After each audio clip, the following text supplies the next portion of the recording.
ধর্মেন্দ্র প্রধানের পদত্যাগ, শুধু ধর্মেন্দ্র প্রধান না, যেইভাবে দেশের গণতন্ত্রের উপর আক্রমণ করা হচ্ছে, আমাদের প্রধানমন্ত্রীর দাবি আমাদের পদত্যাগ করতে হবে। কারণ প্রধানমন্ত্রী, স্বরাষ্ট্রমন্ত্রী দিল্লি পুলিশ যার অধীনস্থ, ইসরায়েল থেকে আমদানি করে আনা পেলেট গান নিয়ে আমাদের একজন ছাত্রের চোখ নষ্ট হয়েছে। এই দায়টা কে নেবে? এই সরকারকে এই দায় নিতে হবে এবং ধিক্কারের সাথে পদত্যাগ শুধু ধর্মেন্দ্র প্রধানকে নয়, তার সাথে আমাদের প্রধানমন্ত্রী সহ স্বরাষ্ট্রমন্ত্রীকে পদত্যাগ করতে হবে। এটাই আমাদের দাবি।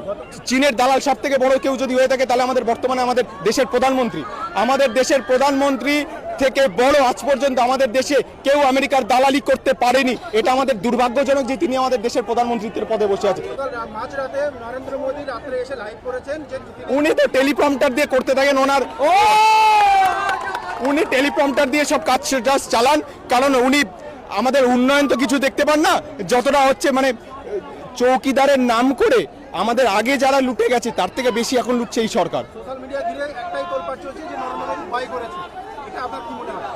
ভয় নরেন্দ্র মোদী শুধু নয়, জার্মানির বার্লিন থেকে শুরু করে আমেরিকার হোয়াইট হাউস, প্রত্যেকটা জায়গায় প্রতিটা ফ্যাসিস্ট সবসময় ভয় পেয়েই আসে।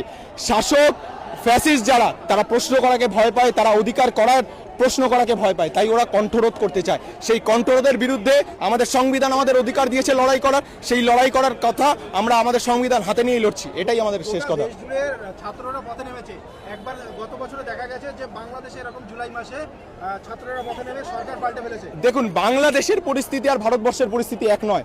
বাংলাদেশের পরিস্থিতি পরবর্তীতে সম্পূর্ণ একটি মৌলবাদ শক্তির হাতে যে বিদ্রোহ, সেটা চলে গেছিল।